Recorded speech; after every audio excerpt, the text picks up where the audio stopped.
Bonjour à tous et bonjour à toutes. Ça y est, c'est parti pour une nouvelle émission des Clés de la Ville. On est à Strasbourg, on est en Alsace, on est très heureux d'être ici dans cette belle étape.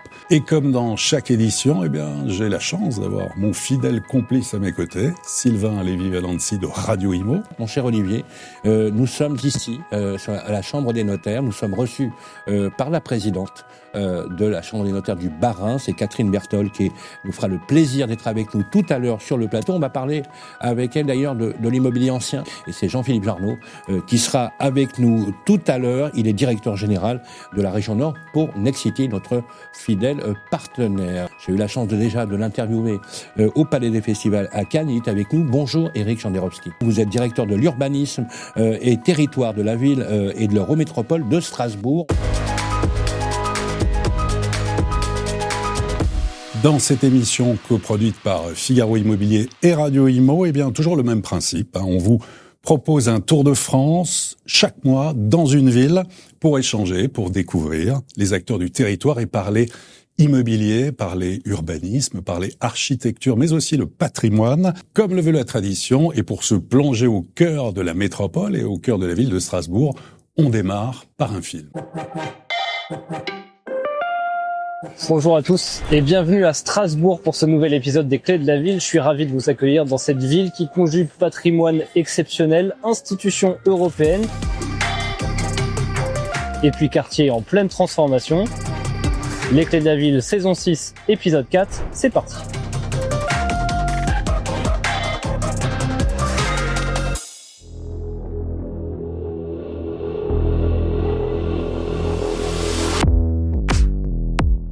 Strasbourg n'est définitivement pas une métropole tout à fait comme les autres. Ici, l'histoire et l'Europe se lisent à chaque coin de rue. Capitale alsacienne, siège d'institutions européennes, Strasbourg s'est construite au fil des siècles comme un carrefour, un trait d'union entre les cultures et les territoires.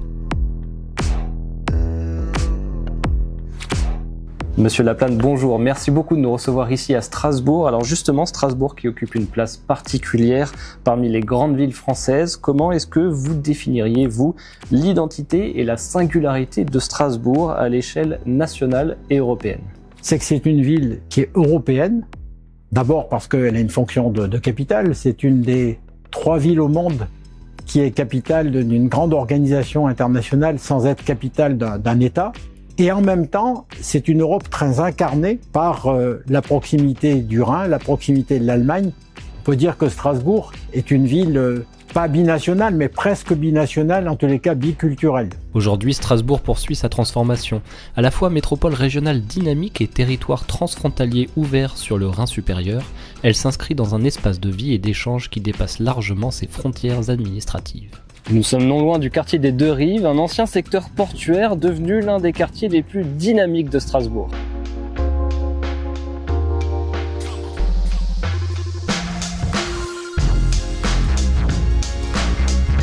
Une ville qui grandit, qui se densifie et qui cherche aussi à préserver ce qui fait son identité, un équilibre entre urbanité, nature et qualité de vie. C'est une ville qui était un peu à 180 degrés. Son ouverture vers l'Allemagne lui redonne, sa configuration de toute métropole rayonnant à 360 degrés. Par définition, une métropole, c'est un rayonnement, c'est une interaction avec son hinterland. La spécificité de Strasbourg, c'est que son rayonnement va au-delà des frontières. Mobilité douce, aménagement durable, nouveaux quartiers, rénovation de l'existant, Strasbourg s'impose comme un laboratoire de la ville de demain.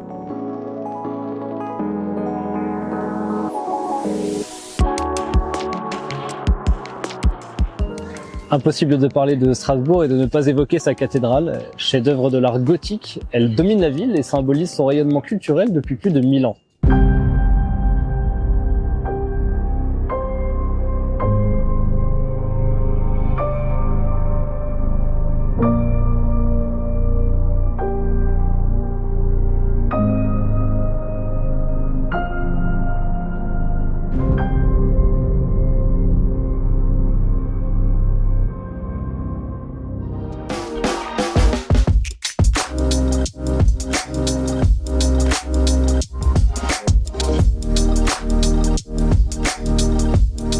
Strasbourg possède un centre historique unique. Nous sommes au cœur de la Grande Île, classé au patrimoine mondial de l'UNESCO.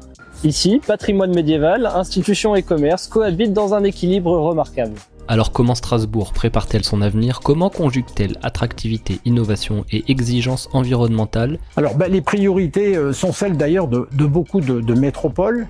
C'est de préserver une mixité fonctionnelle, de conserver aussi un équilibre social entre des logements sociaux, il y en a beaucoup à Strasbourg, des logements qui sont destinés aussi à toutes les catégories intermédiaires, et aussi beaucoup de logements résidentiels. Il faut conserver cet équilibre, ce qui n'est pas simple. Et puis quel rôle entend-elle jouer dans l'équilibre des territoires à l'échelle française comme européenne? On n'est plus dans une conquête, et on parle peut-être moins aujourd'hui d'aménagement que de ménagement. C'est-à-dire de partir d'abord des ressources du territoire et d'essayer de les transformer, de les modifier, mais de façon très précautionneuse, en donnant aux habitants la possibilité de s'exprimer, en valorisant mieux les ressources locales et en conservant cet équilibre de vie. L'heure n'est plus aux grandes transformations, mais aux mutations progressives de la ville. Pour comprendre les clés de cette dynamique, nous partons à la rencontre de celles et ceux qui façonnent Strasbourg aujourd'hui et imaginent déjà la ville de demain.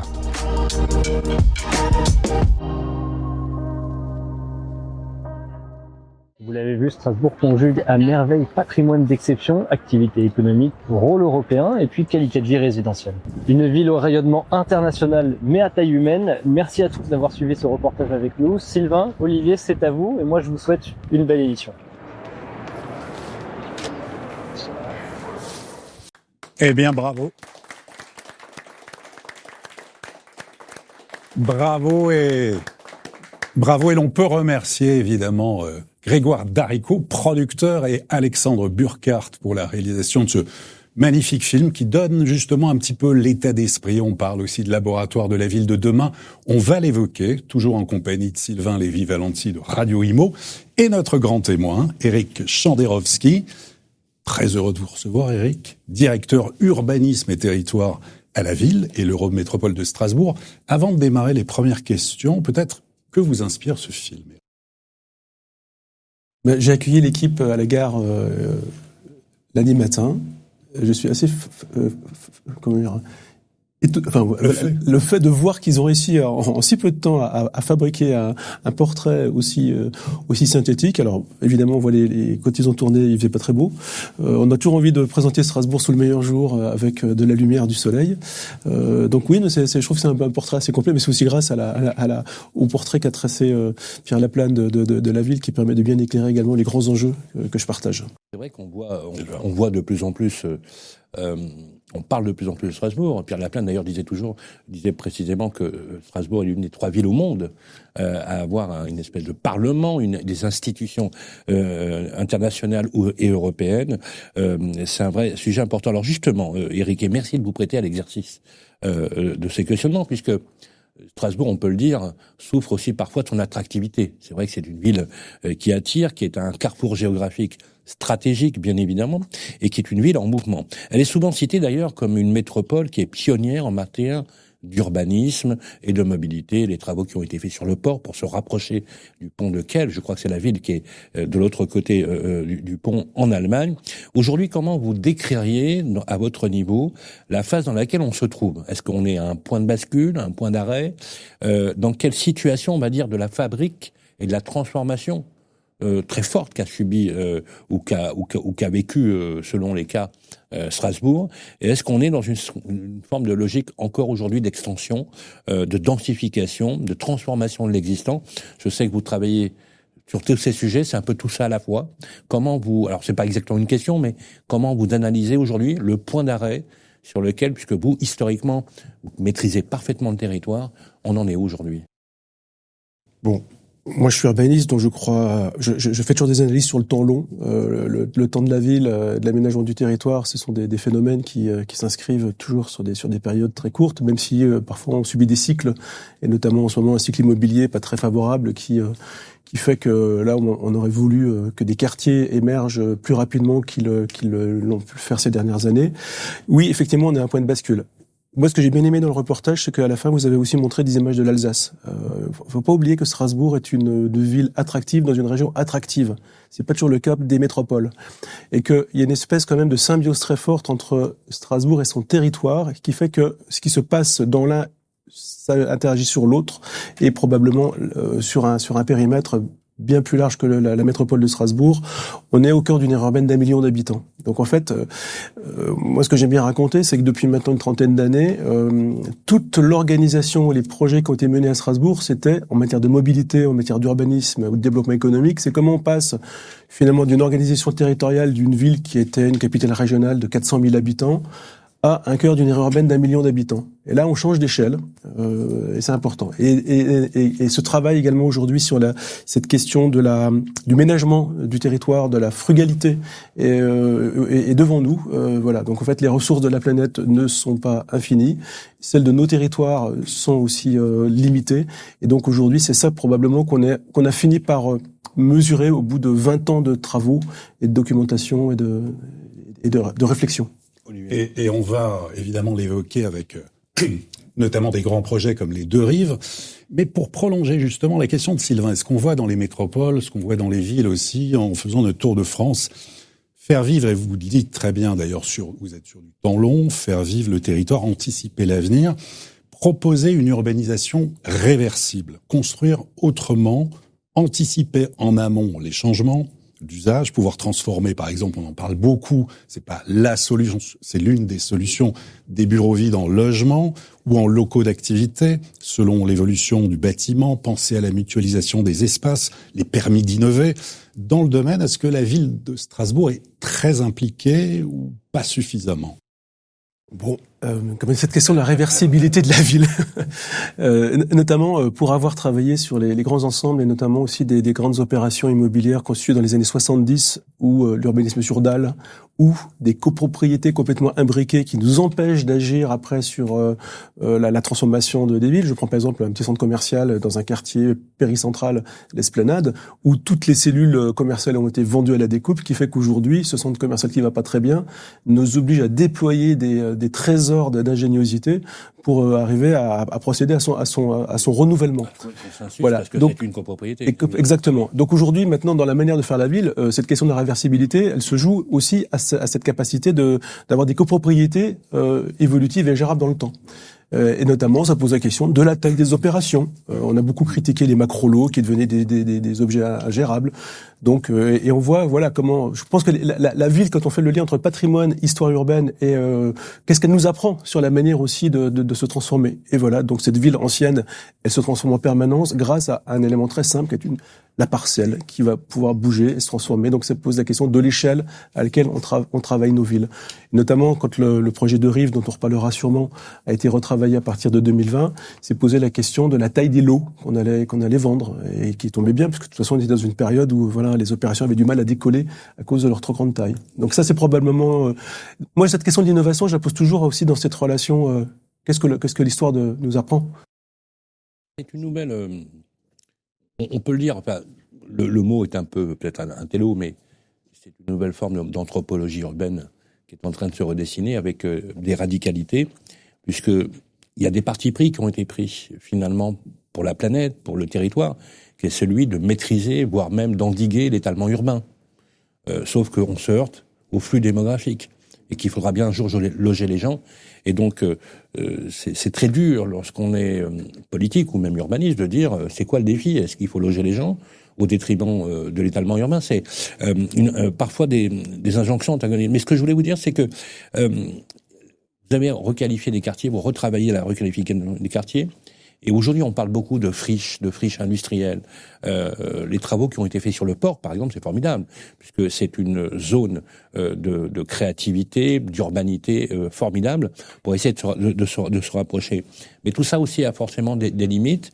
Selon vous, quels sont les projets les plus iconiques, si je devais vous poser la question comme celle-ci, qui vont augurer dans le futur ? Vous avez parlé de cycle long. Sur quoi, aujourd'hui, Strasbourg va pivoter ou axer son développement, en sachant que vous avez quand même connu de très, très grands projets ? Le PLU, qui est intercommunal, qui a été approuvé sur les Plan 33 local d'urbanisme. plan local d'urbanisme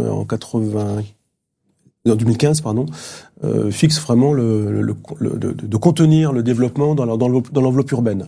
Effectivement, c'est On va pouvoir maîtriser la démographie.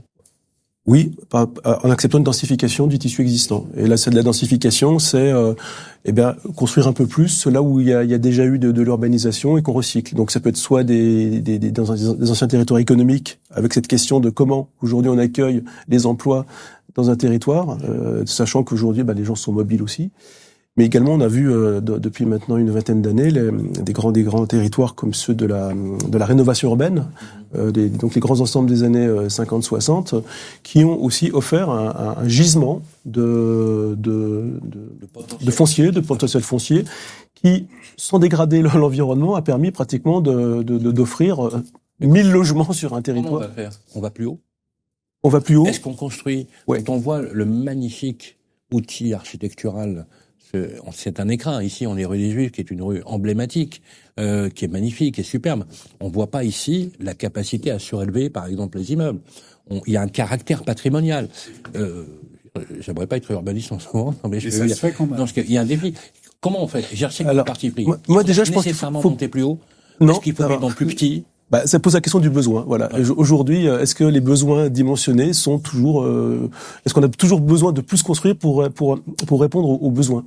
Notamment, on se pose des questions par rapport à nos équipements. Est-ce que les écoles qui sont complètement fermées l'été, est-ce que les cours d'école peuvent pas servir de jardin aux habitants ? Donc en fait, il y a une question aussi de penser autrement l'usage avec une plus grande intensification, il y a une plus grande mixité, un plus grand partage. Ça sous-entend que il faut que les objets soient peut-être plus polyvalents et moins spécifiques qu'ils ne l'ont été à un moment donné. Ça, c'est une première piste. La deuxième piste, c'est de réemployer le plus possible ce qui existe déjà. Donc, c'est bien évidemment ce qu'on fait depuis longtemps. On recycle, on transforme, on réaménage le déjà là.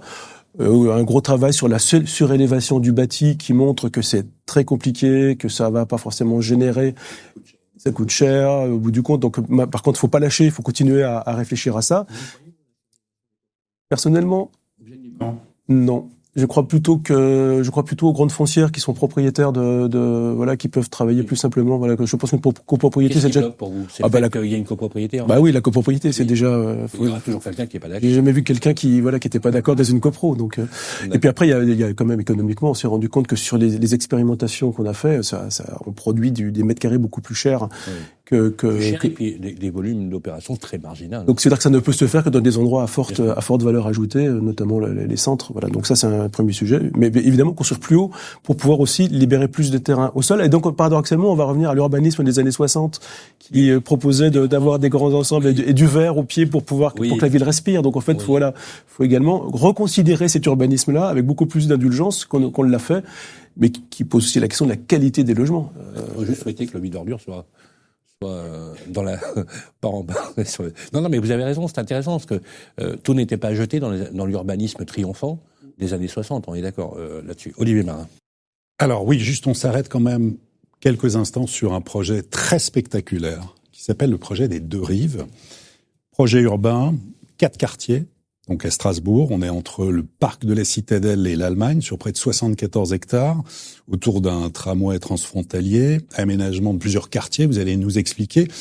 C'est bâtir vraiment un projet sur 250 hectares qui est totalement en mutation, avec une ambition d'accueillir 10 000 logements, 8 000 emplois. On est le long du Rhin, et la ville qui renoue avec son identité portuaire et qui découvre qu'elle possède le 2e port fluvial de France. Plus de logements abordables, inclusifs, on veut loger aussi la diversité. Comment on peut prendre la mesure en fait de ce qui est en train de se produire ? Et puis, est-ce que par rapport au contexte économique, il n'y a pas, comme on le voit avec Sylvain dans beaucoup de villes, un retard sur des opérations qui ont beaucoup de mal ? La Fédération des promoteurs immobiliers nous disait encore la semaine dernière lors d'une conférence de presse que une opération immobilière sur 5 actuellement est bloquée, ne peut sortir en raison ou de problèmes économiques. Voilà. Alors c'est vrai que les Deux Rives, moi ce que j'aime beaucoup, c'est qu'en fait vous êtes en train de réconcilier la ville avec le bord du Rhin. Est-ce que, symboliquement, si je vous dis finalement Strasbourg, ça sera au bord du Rhin, avec justement ce port qui était un peu une espèce de no man's land entre l'Allemagne et la France, c'est juste ou... Le Rhin, c'est le symbole de la, c'est de plein de choses. Et Strasbourg, c'est toujours, il y a toujours eu un rapport au Rhin très ambivalent. À la fois, c'était une zone inondable où vous pouvez pas construire. Après, c'est devenu une frontière. Et puis après, le port s'y est installé. Donc en fait, aujourd'hui, effectivement, quand je parlais de ce changement de dimension d'une aire métropolitaine, le cœur d'une aire métropolitaine, le Rhin le symbolise à deux titres. Effectivement, le changement de dimension du cœur de Strasbourg, et puis l'incarnation d'une ville transfrontalière où aujourd'hui, grâce au tramway, on circule sans aucune entrave de part et d'autre de la frontière. Et notamment, quand on va à Kehl, le centre de Kehl, c'est presque un autre centre de Strasbourg. Presque, voilà. Et du coup, les deux rives du retard ou pas alors les deux rives, à l'échelle du temps long de la ville, non, elles n'ont pas pris de retard. Elles sont pas, parce qu'en fait, les deux rives, c'est bien 250 hectares qui vont du sud de l'hypercentre jusqu'au Rhin.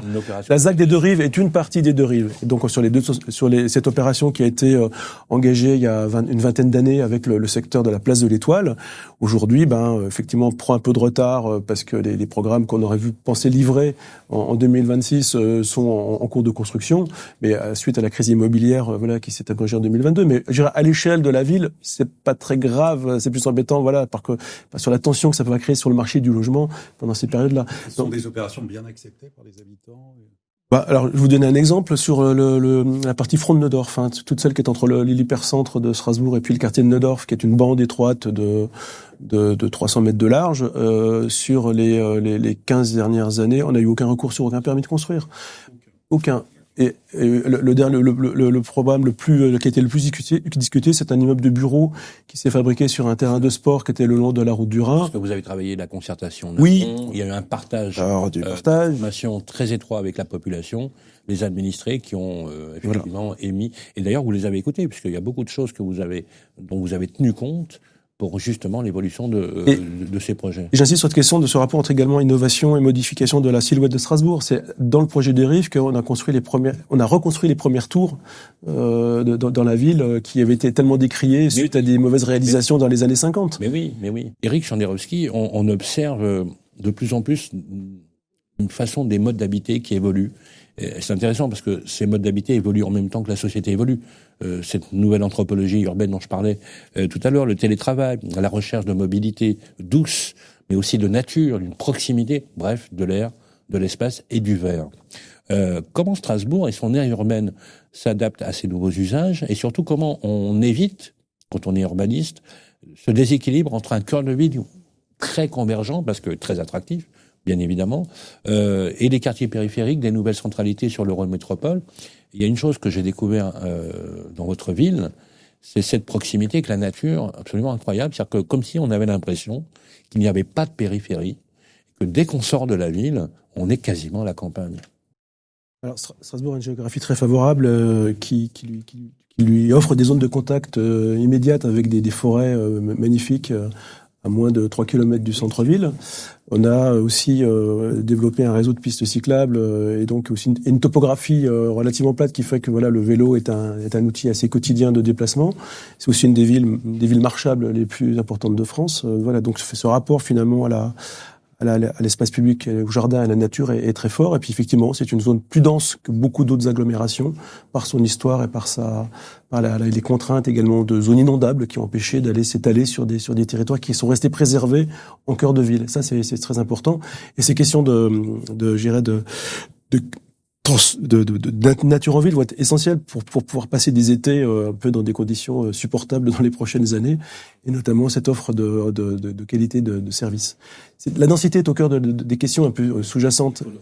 Et densité, mais il ne peut pas y avoir de densité sans mixité. En fait, finalement, c'est lié. Finalement, c'est offre d'usages multiples dans des zones de grande densité. Ce que n'ont pas aimé les gens dans la densité des grands ensembles, la pseudo-densité, c'est la monofonctionnalité de ces quartiers qui était donc c'est. Après les services qui désertent, etc. Mais alors justement, est-ce que cette notion de verticalité, c'est très important en fait.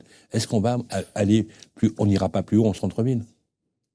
Pas dans un cœur historique. Il y a des précautions de patrimoine, enfin de préservation du paysage urbain qui sont là très clairement posées par le secteur sauvegardé et puis même le bien UNESCO, donc qui nous a demandé d'expliquer ce qu'on faisait sur la périphérie du centre pour préserver la lecture de cette ville, qui a une très grande cohérence. Donc oui, on peut combiner les deux et ça nous a pas empêché de monter à des endroits, mais il y a des endroits où on ne montera pas et on ne monte pas pour des bonnes raisons.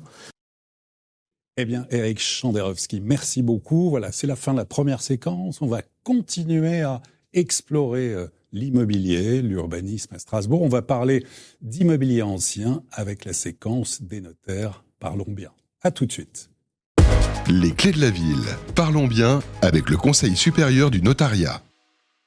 Et l'on se retrouve ici depuis la Chambre des notaires du Bas-Rhin pour cette émission Les clés de la ville consacrée à Strasbourg, toujours avec notre grand témoin Éric Chandérowski. Merci d'être toujours présent. Et Sylvain Valency pour Radio Imo. Et nous sommes très heureux de démarrer cette rubrique consacrée à l'immobilier ancien avec notre partenaire du CSN, le notariat, et c'est Maître Catherine Bertol. Bonjour. Notaire, présidente de la Chambre des notaires du Bas-Rhin. Heureux aussi de se retrouver après un magnifique congrès, c'était le 120e sur l'urbanisme durable qu'on a pu déjà évoquer dans la première partie de l'émission.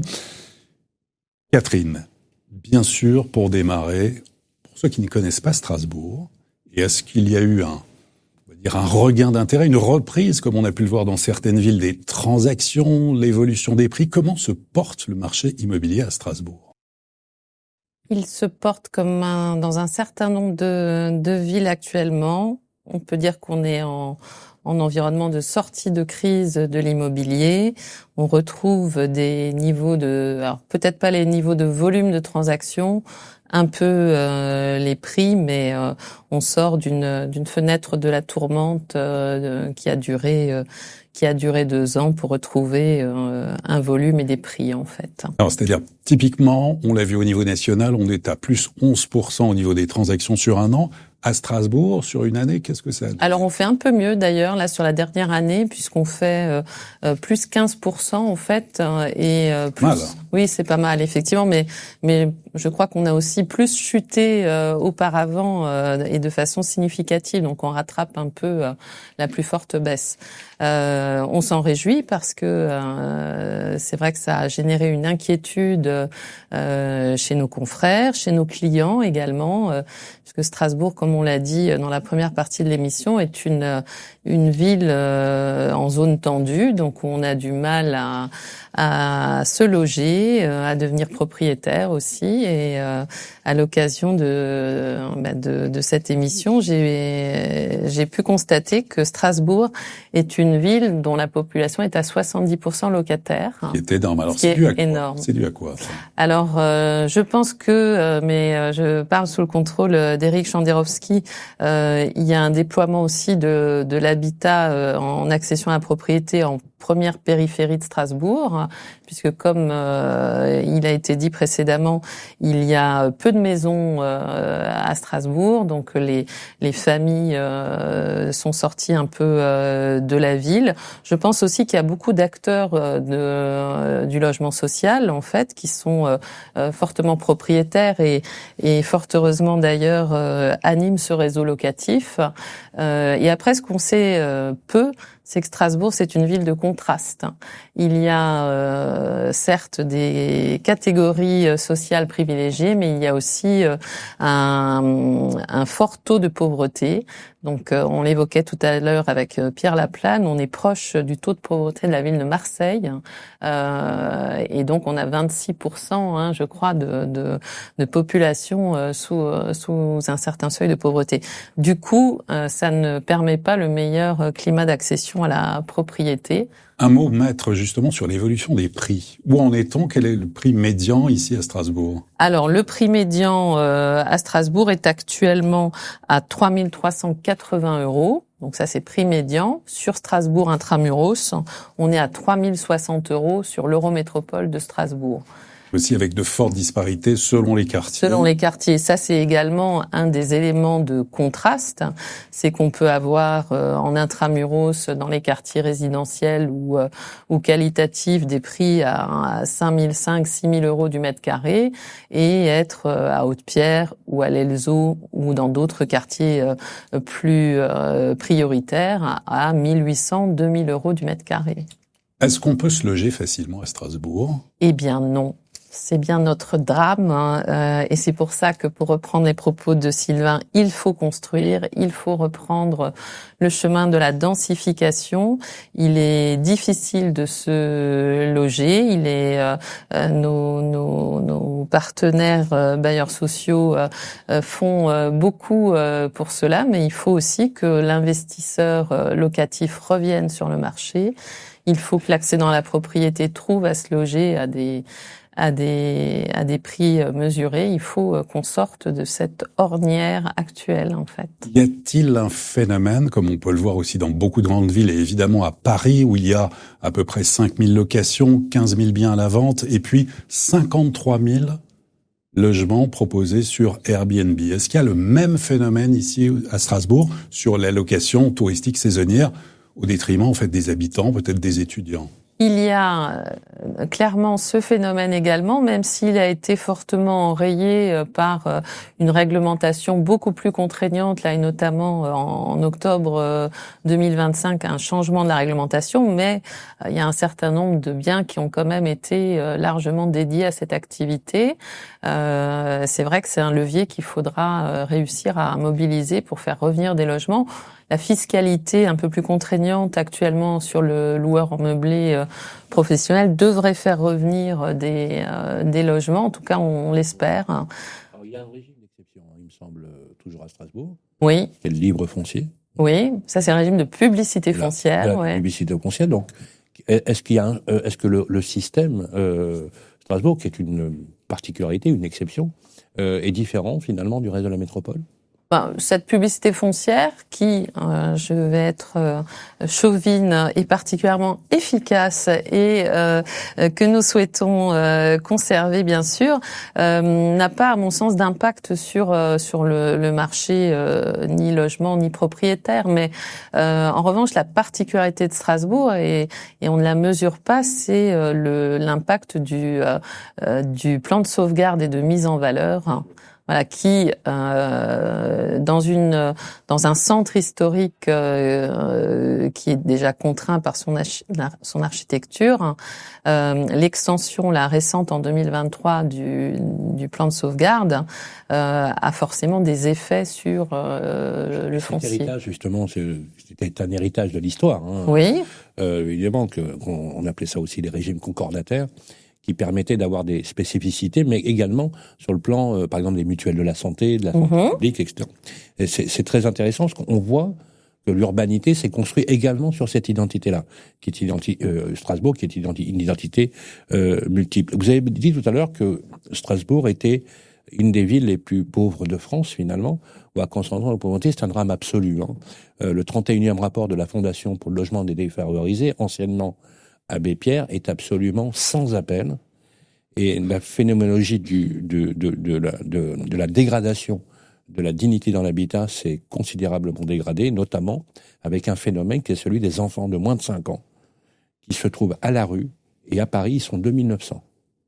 C'est juste insupportable. Est-ce que de la même façon qu'on le voit avec Olivier, on assiste à une forme, je ne vais pas dire d'oligarchie, mais de véritable séparation entre les économiquement forts, où là, il n'y a pas de débat, et le luxe ne connaît pas la crise, hein, avec des croissances à 2 chiffres, et on a un vide absolu, une dégradation, une descente absolue sur la majorité de la population qui a une véritable incapacité à trouver du logement, mais pire que ça, même le logement social devient inaccessible parce que les bailleurs sociaux, malheureusement, sont aussi débordés par la demande. Est-ce que vous, en tant que notaire, vous observez ces phénomènes de société? Est-ce qu'ils vous inquiètent? Alors, par hypothèse, en tant que notaire, on observe plutôt les phénomènes de débordement de prix à la hausse, en fait, puisque on est moins en contact avec la population qui a du mal à se loger dans un logement social. C'est vrai qu'on a eu des références de valeur assez records. Donc on peut avoir des maisons qui se vendent à 2 600 000 euros dans le quartier de l'Orangerie. Mais ça c'était l'un des records l'an dernier. Ça c'était l'un des records l'an dernier. Mais c'est un record en fait. En moyenne, on va dire que une maison peut se vendre à Strasbourg dans certains quartiers ou en proche périphérie avec un prix médian à 400 000 euros. C'est ce qui ressort de nos statistiques. À ce prix-là, ça part très vite, il y en a pas beaucoup et c'est un produit très recherché. En revanche, dès qu'on dépasse 500 000 euros, on n'a plus beaucoup de clients pour effectivement ce type de maison. Et là, le marché se ralentit. On a beaucoup de stocks de maisons. Alors, on va parler de l'immobilier de prestige. Mais on peut pas parler d'immobilier de prestige. Voilà, l'immobilier de luxe ou de prestige, à partir d'un certain seuil, celui-là, il ne connaît pas la crise. Non, mais il y en a pas. J'en identifie pas non plus. Une zone. Non, particulièrement. Il y a des très beaux produits, mais c'est pas. Justement, à l'instar, je reprendrai les éléments qu'a dit Olivier. Est-ce que les vendeurs, ceux qui vendent, ont ajusté leur prix parce qu'à un moment donné, oui. Il fallait attendre. Nécessité. Soit marché d'acquéreur, soit marché. Et c'est vrai que ça a tardé un peu. Quand oui. Ils attendaient. Alors, on peut les comprendre quand on est au prix fort et qu'on est contraint de revoir la décote. On peut comprendre, mais cette offre du marché et de la demande, etc. Est-ce que on en est là aujourd'hui ? On a eu un ajustement parce qu'effectivement, on était plutôt à une moyenne de prix de 3 500, 3 700 euros du mètre carré avant la crise. On est donc plus en dessous aujourd'hui. Après, je pense que le client qui revient sur le marché, il est aussi plus exigeant en fait.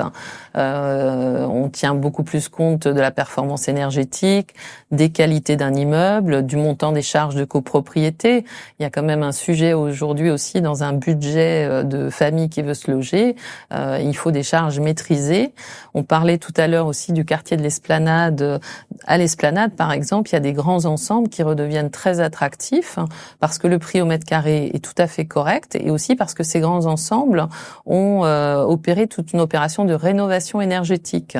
Donc les charges sont maîtrisées. Ce sont des grands appartements qui sont souvent traversants, donc qui retrouvent une fonctionnalité et un attrait qu'ils avaient perdu il y a 5 ans avec des charges qui explosaient et une problématique énergétique. Et alors justement, maître, pour poursuivre, quels sont les secteurs porteurs, ceux en fait où vous pourriez donner des conseils pour investir, que ce soit à Strasbourg intramuros ou en dehors, au-delà, sur la périphérie ou la métropole ? Les nouveaux quartiers dont on parlait tout à l'heure, la COP, la ZAC des Deux-Rives, sont des quartiers attractifs. Ce sont des quartiers où on peut se loger, où il y a de l'offre qui va arriver, parce qu'effectivement, avec cette crise de l'immobilier, il y a eu un ralentissement, mais ces logements... C'est-à-dire ce sont des quartiers ou des secteurs qui sont de bons rapports qualité-prix et qui, selon vous, vont prendre de la valeur avec le temps. En tout cas, qui vont permettre de loger les besoins attendus. Après, le centre historique reste extrêmement attractif.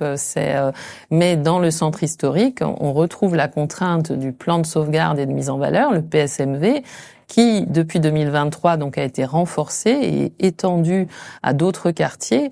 Et donc, ça fait une grosse surface de la ville de Strasbourg, beaucoup de contraintes en rénovation. Et s'il y a un conseil à donner à quelqu'un qui investit donc dans le centre-ville ou dans le périmètre du PSMV, c'est se dire, attention, dans ce périmètre, vous êtes garant d'un environnement de qualité, mais vous êtes aussi contraint par la nature des travaux que vous allez pouvoir faire, par l'accessibilité de ces logements. On ne peut pas poser d'ascenseur dans un immeuble dans le PSMV. Donc tout ça, c'est des problématiques. On ne peut pas surélever, on ne peut pas aménager les greniers, on ne peut pas. Il y a beaucoup de contraintes qu'on ignore et qui sont aussi un frein à la densification dans ce secteur.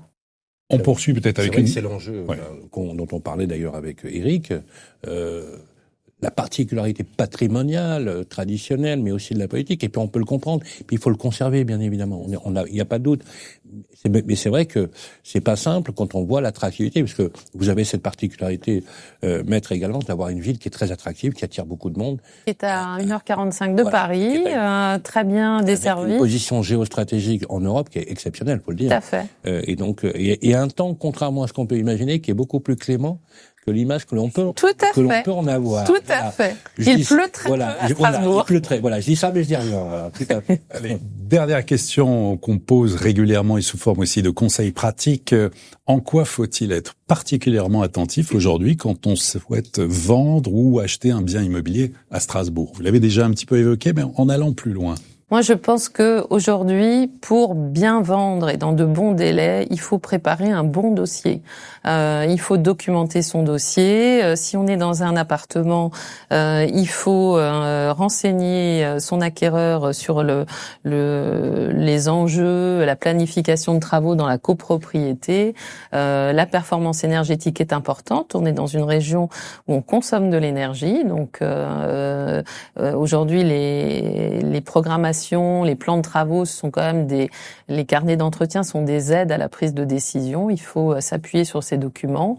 Il faut évaluer aussi la possibilité de faire des travaux. Donc, comme je le rappelle, si on est dans le centre historique, c'est plus compliqué. Mais après, se renseigner aussi sur son environnement. On est dans une zone où il peut y avoir des contraintes aussi, autres, des contraintes. On a un plan de prévention des risques naturels. Je reviens à ma petite marotte de mon congrès de 2024. On a des risques dont il faut tenir compte. Tout ça, ça doit être intégré dans une réflexion d'achat immobilier, en fait. Eh bien, merci. On peut vous applaudir. Merci, Matt. Merci. Merci beaucoup pour vos éclairages et on va continuer. Toujours, on va s'intéresser bien sûr à Strasbourg. On va parler du neuf avec la prochaine rubrique, la vie ensemble et nos amis de Nexity. Les clés de la ville, la vie ensemble avec Nexity. De retour ici, Chambre des notaires du Bas-Rhin. On continue d'explorer cet immobilier, cet urbanisme. On va parler, après l'immobilier ancien, eh bien de l'immobilier neuf ici à Strasbourg. Et par extension, sa métropole. On est très heureux de recevoir ici sur le plateau Jean-Philippe Jarnaud, bonjour. Bonjour. Vous êtes directeur général nord-est de Nexity et comme le veut la tradition, première question et pour démarrer la séquence, Sylvain Lévy-Valency. Bonjour Jean-Philippe Jarnaud, je suis ravi d'être avec vous. On l'a dit tout à l'heure, la construction neuve est un enjeu majeur. La production, en fait, de bâtiments neufs, toute classe d'actifs confondus, est un enjeu majeur pour cette nouvelle urbanité. Nexity est une marque importante qui a dans son ADN le logement abordable chevillé au corps. Il y a longtemps que vous êtes sur le territoire, vous êtes très ancré sur le territoire. Alors c'est un territoire que je connais de longue date puisque mes enfants qui sont maintenant majeurs sont nés effectivement à Strasbourg, donc c'est ma ville de cœur. Je suis nouvellement par contre à nouveau en charge de ce territoire de l'Est et de Strasbourg en particulier, où j'ai pu avoir l'occasion il y a bien longtemps de travailler avec Eric ainsi qu'avec Catherine dans cet environnement. Donc c'est effectivement un moment charnière pour le logement. C'est un combat pour Nexity qui est leader de la promotion immobilière en France et qui est vraiment engagé pour le logement pour tous. Ça en particulier puisqu'on connaît une crise, comme vous le savez, depuis quelques années qui est extrêmement durable. Quand j'interroge des anciens, encore plus anciens que moi, ils n'ont pas eu connaissance d'une crise aussi longue et aussi difficile. C'est vrai que depuis quelques années, on voit des chiffres qui, d'année en année, semblent les pires qu'on ait jamais connus. Là, force est de constater qu'on n'est pas encore arrivé totalement au bout, puisque, y compris au dernier trimestre, les chiffres de l'AFP au niveau national sont assez éloquents, puisqu'on a quand même une baisse de plusieurs dizaines de pourcents de réservations par rapport à l'an passé. Et si on voulait regarder globalement sur la région Est, et puis sur Strasbourg en particulier, on a quand même une diminution des volumes de ventes accédants, soit investisseurs, soit occupants, de l'ordre de 70%. Je crois qu'il y a peu d'industries dans lesquelles on pourrait comprendre qu'en l'espace de quelques années, ces quelques années, c'est la période pré-Covid, 2019 à maintenant, on ait perdu les 2/3 de sa clientèle. C'est vraiment, proche finalement d'un collapsus systémique, puisque a disparu également avec cet effondrement, une conjonction d'événements qui est quand même assez imprévisible, hein. Une augmentation radicale des taux d'intérêt en moins de 4 mois, 400 points de base d'augmentation, jamais vu. Vous êtes depuis longtemps dans ce métier, nous aussi, donc on avait rarement vu cela. Mais également une conjoncture politique, voire même géopolitique, qui a littéralement confisqué les leviers possibles de la production de logements neufs. Vous l'avez compris, bien évidemment, la fin du Pinel qui a marqué la disparition des investisseurs, mais également une politique de l'exécutif, du pouvoir exécutif, au détriment parfois des maires, qu'on fustige parfois un peu trop, sur la production de logements neufs. Si je vous demandais à vous aujourd'hui, Jean-Philippe Jarnaud, la situation sur la construction, puisque quand on vous entend, vous dites effectivement qu'il y a une crise majeure sur la production de logements, et vous avez raison, il faudrait construire plusieurs centaines de milliers de logements.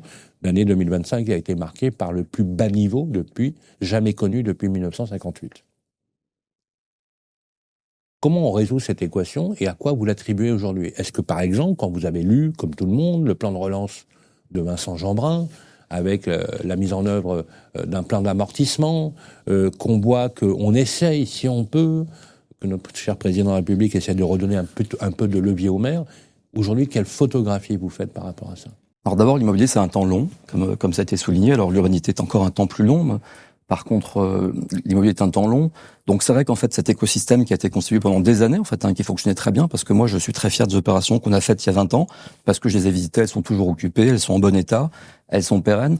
Donc quel que soit le mode de production, en fait, tout ce qu'on a produit a été utilisé, en fait. Et ce droit au logement, ce droit inaliénable de pouvoir produire et offrir à nos concitoyens du logement, est un combat qui a été pendant quelques années comme mis de côté par nos gouvernants, qui considéraient qu'en fait cette priorité au logement n'était pas une priorité. Et je crois qu'il y a eu une absence de reconnaissance de notre rôle aux côtés, donc bien sûr, des aménageurs, des collectivités, des bailleurs sociaux, de créer la ville, de construire la ville, mais de construire du logement, en fait, du logement digne pour chacun.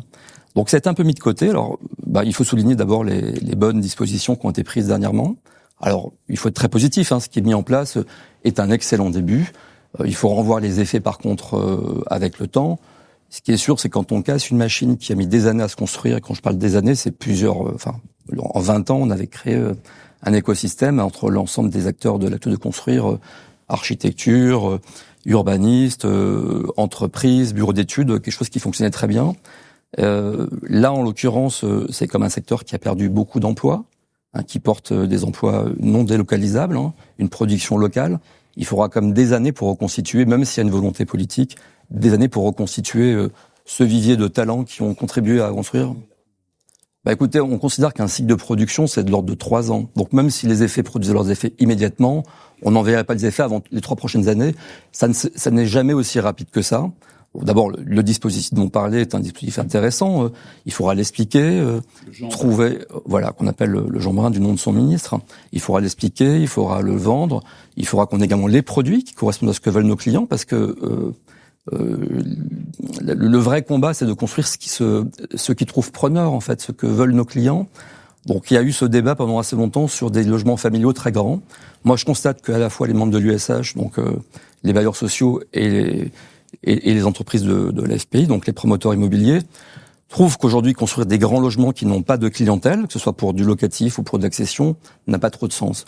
On a une décohabitation qui est importante, on a des jeunes qui arrivent sur le marché du travail, qui ne trouvent pas les logements dont ils ont besoin. Donc il y a une prise de conscience à la fois locale, sur quels sont vraiment les besoins de nos concitoyens, et puis cette prise de conscience nationale qui est arrivée, il faut le souligner, un peu tardif quand même, en fait, puisque ça fait quand même très longtemps que l'ensemble des acteurs par l'Alliance... Mieux vaut tard que jamais, elle arrive. Donc, par rapport à votre question précisément, quel délai? Moi, je pense que on verra pas d'effet notoire avant. En tout cas, on verra un frémissement des ventes. C'est évident cette année. Par contre, pour pouvoir régénérer en fait cette production de logements, je note que le besoin qui a été identifié, c'est 400 000 logements par an. Si on est arrivé à moins de 250 000 dans plusieurs années, le rattrapage, sachant que les besoins de 400 000 sont toujours récurrents d'année en année, va prendre beaucoup de temps. Donc, pendant ce 50 000 nouveaux logements dès cette année avec le Jeanbrun. C'est l'objectif. C'est l'incantation du ministre du Logement. Alors, dispositif Jeanbrun, je voudrais juste profiter de cette émission, si vous permettez, pour qu'avec Olivier Marin, qui se joint à moi, on rende justice à Valérie Létard, qui a été l'artisan, finalement, de toute cette dimension et cette prise de conscience. Si ça a pivoté, c'est grâce à Valérie Létard.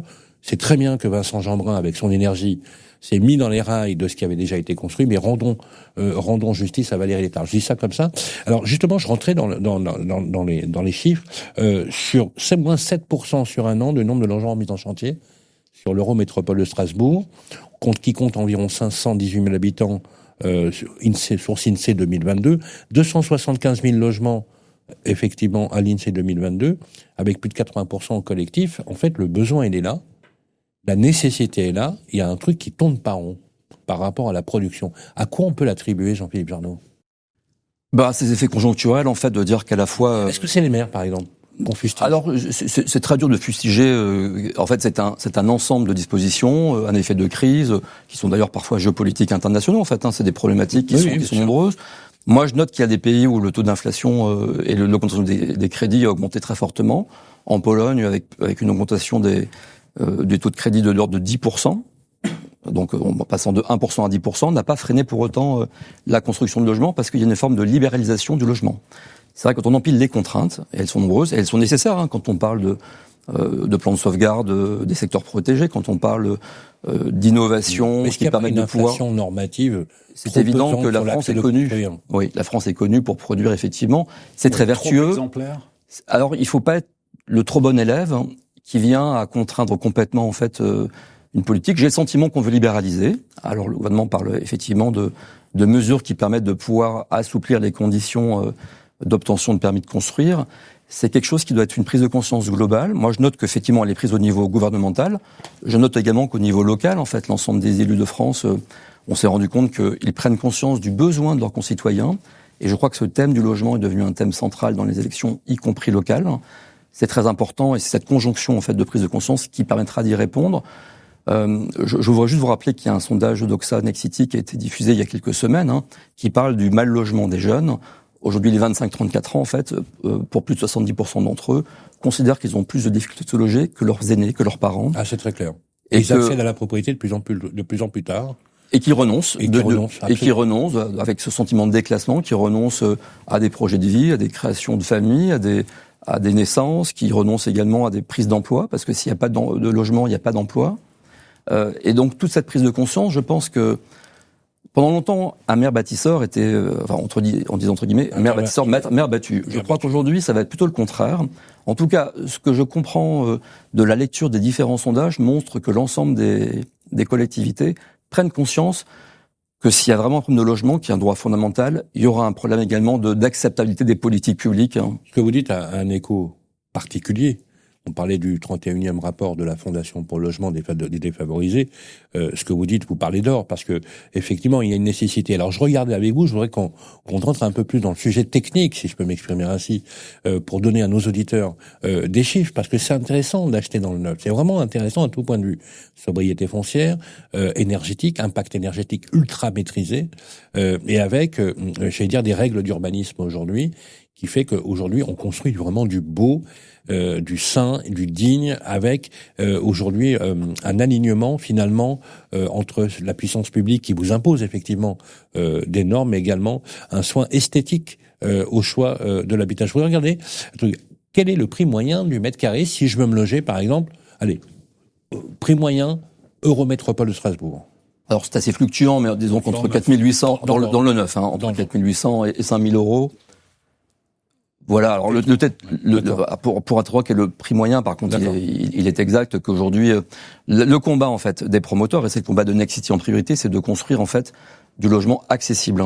Et donc, ce combat qui est mené, et qui est porté par notre gouvernance, en fait, et qui est véhiculé par toutes les communications qu'on fait, c'est de pouvoir produire des logements dans lesquels un client, qu'il soit jeune ou secondo-accédant, en fait, puisse acheter pour le prix de mensualité.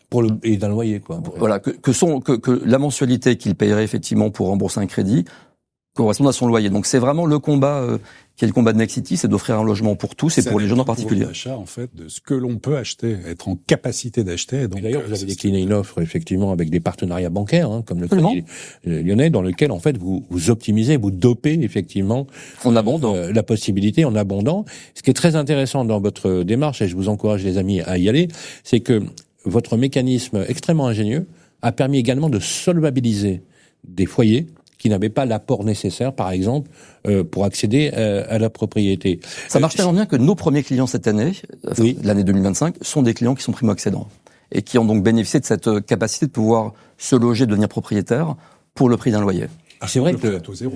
Avec notamment le prêt à taux zéro, voilà, qui a été là vraiment quelque chose de game changer, qui a fondamentalement changé en fait les capacités des ménages à pouvoir se loger. Il y a effectivement encore les zones qui permettent d'avoir une TVA 5,5 qui sont très importantes. Il y a des systèmes comme le BRS qu'a évoqué Eric qui sont doublés également le PTZ vous-même dans c'est pas un PTZ, avec notamment votre partenaire bancaire, voilà, avec une bonification totale des intérêts. C'est intéressant ce que vous dites parce que c'est aussi en même temps c'est aussi une façon de sauvegarder votre modèle économique. C'est-à-dire de dire voilà, vous payez tant pour le loyer, faites finalement un crédit, c'est une épargne inversée. Donc à l'heure où on parle de retraite, où on aura de moins en moins, où ça devient essentiel pour les foyers de les inciter à accéder à la propriété. 87% des Français aujourd'hui plébiscitent l'accès à la propriété. Alors je regardais le prix du neuf dans la ville de Strasbourg intramuros. Ça peut monter jusqu'à combien si on peut acheter dans le neuf? Alors si on achète dans les quartiers les plus prisés, je pense qu'on peut. Alors il y a pas de limite si vous voulez parce que quand on parle de l'exceptionnel, et donc sur les quartiers très prisés comme le Wacken, je pense que 5 600 € est un prix important, mais qui devient un prix plafond.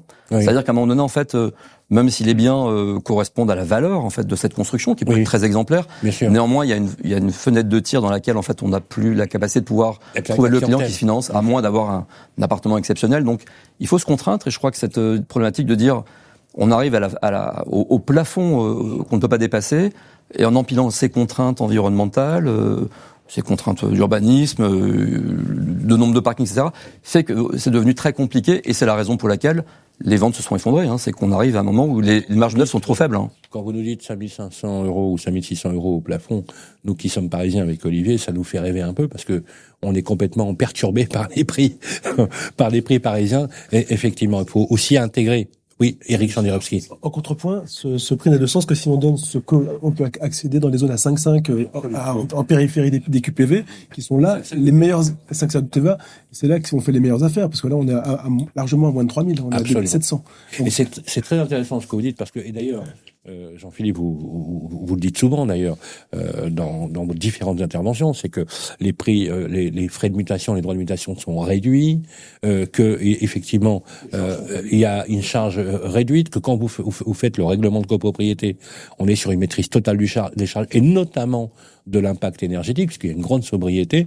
Vous êtes très en avant à ce niveau-là. Donc c'est aussi, vous avez parlé des primo-accédants, on voit aussi revenir un peu les investisseurs. Est-ce que vous confirmez la tendance de retour frêle, mais des investisseurs?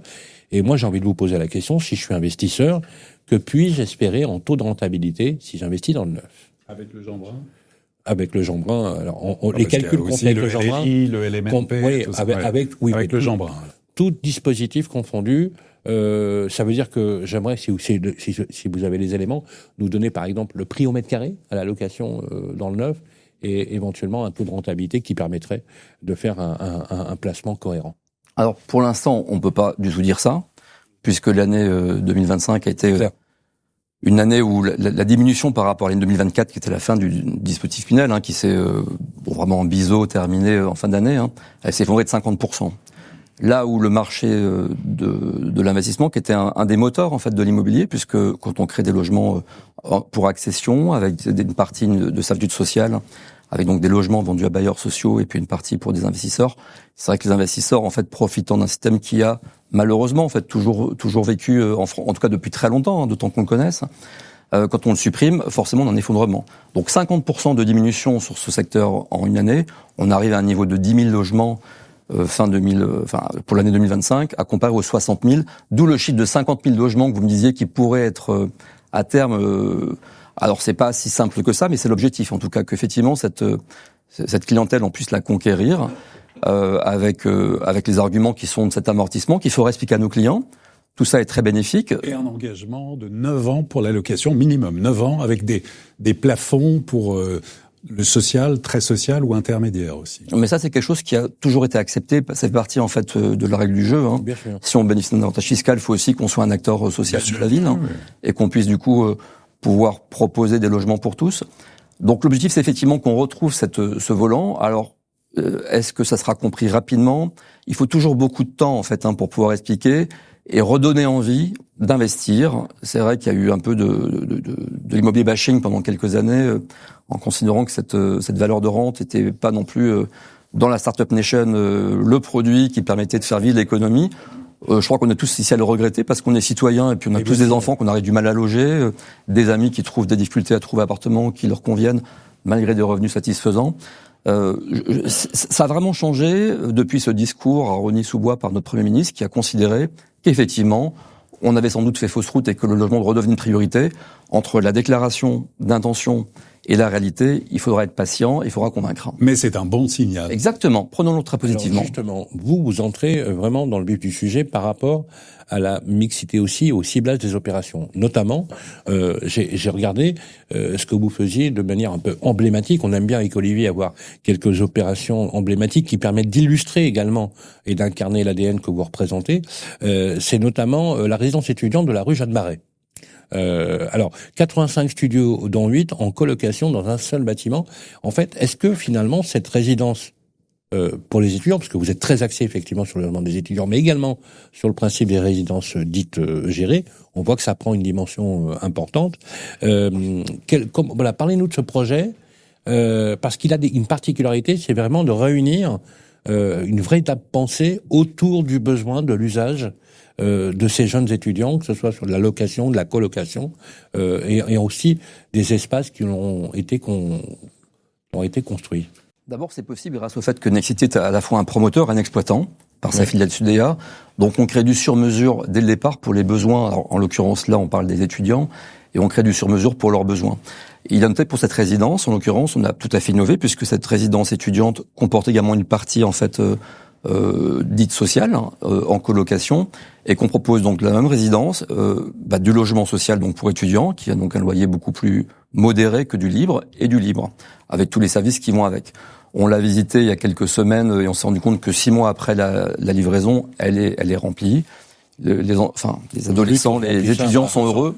Sans appel, quoi. Oui, alors le taux de remplissage des résidences Sudea est supérieur à 98%. On peut se dire qu'à ce niveau, c'est plutôt une sous-offre que de nous. Il y a plus de demandes que d'offres. Complètement. Et c'est la raison pour laquelle on propose donc sur une opération voisine, pour laquelle nous avons proposé à la ville de réaliser une opération mixte, à la fois sociale pour des seniors et à la fois en logement étudiant, de pouvoir proposer le même type d'opération. Donc il y aura un peu plus de 100 logements étudiants et à peu près un peu moins de 30 logements en seniors.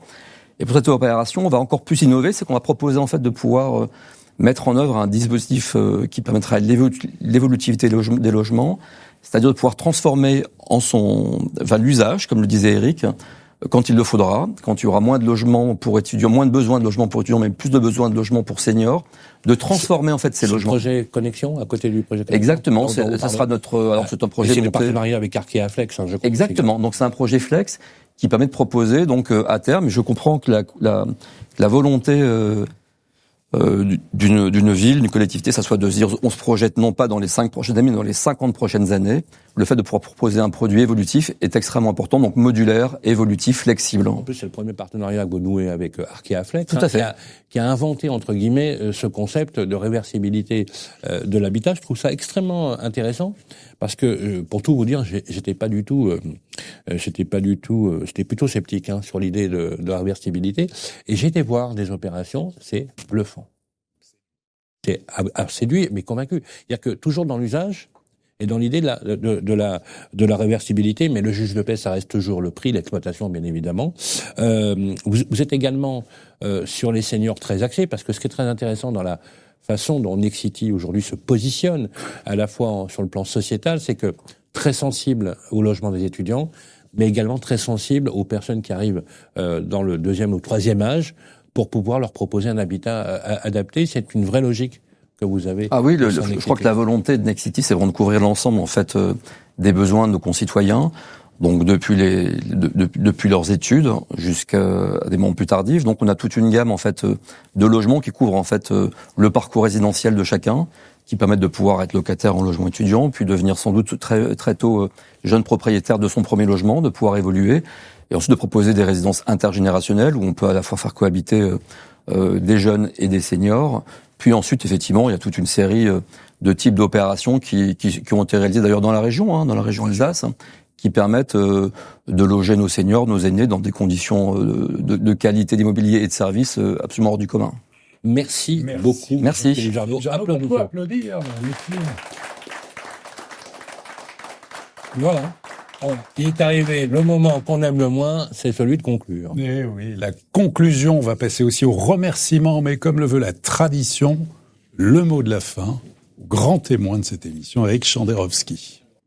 Depuis 17 ans que je suis en fonction de directeur de urbanisme, je mesure à quel point l'habitat est un élément essentiel de la politique urbaine d'une ville. C'est l'habitat qui dessine la sociologie, c'est l'habitat qui dessine les relations au sein de la ville, autant que les transports. Donc en fait, cette question le logement et la vie, c'est qui on accueille à quel endroit, comment on fait aussi de l'aménagement et on fabrique cette diversité, cette mixité sociale urbaine à travers le logement et comment on prépare également J'insiste sur ce temps long. C'est effectivement des logiques immédiates d'investissement, 5, 10, 15 ans, mais la ville, c'est aussi du temps à 50 ans et 100 ans. Donc, en fait, cette question c'est un sujet passionnant et pour lequel le logement est un carburant essentiel dès lors qu'on le prend dans toutes ses dimensions, en mettant les gens au cœur du dispositif. Eh bien, merci pour cette belle conclusion. On peut l'applaudir, bien sûr. Avant d'évoquer le prochain rendez-vous, un grand merci à Catherine Berthold, présidente de la Chambre des notaires du Bas-Rhin, pour son accueil et ses éclairages. L'occasion de saluer la direction de la communication du Conseil supérieur du notariat, Isabelle Mariano, Myriam Barca, François Prost, Nexity avec Jean-François Journeau, bien sûr, mais également les équipes Jarno, Jean-Philippe, mais également les équipes de Angint et Madurel, Figaro Immobilier avec Maya Chavidre, Stéphane Enfonson et toutes les équipes du Portail, bien sûr Radio Imo avec son fondateur, son maître à penser, Sylvain Lévy-Valency, le producteur Grégoire Darico, Alexandre Burkhardt et à la réalisation le talentueux Baptiste. Les clés de la ville, étape 4 à Strasbourg, c'est terminé. Prochain rendez-vous. On va se retrouver à Tours le mois prochain. Vous vous rappelez, on devait aller à Tours cet hiver, en décembre, et on est tombé en pleine tempête de neige. Nous retrouverons d'ailleurs notre ami Amaury Vallée, votre collègue, bien évidemment. On va parler de cet immobilier et on va également essayer de comprendre un peu les mécanismes qui touchent finalement toutes les villes avec leurs particularités. C'est le concept même des clés de la ville. Et je voudrais, avant de nous quitter, juste faire une citation qui m'est venue à l'esprit en pensant à votre bonne vieille ville de Strasbourg. C'est une citation de Victor Hugo qui disait la chose suivante: je préfère le futur au passé, car c'est là que j'ai décidé de vivre le restant de mes jours, et je pense que votre ville, ancrée dans son territoire, a choisi définitivement la modernité. Merci à toutes et à tous, portez-vous bien, et on se retrouve le mois prochain.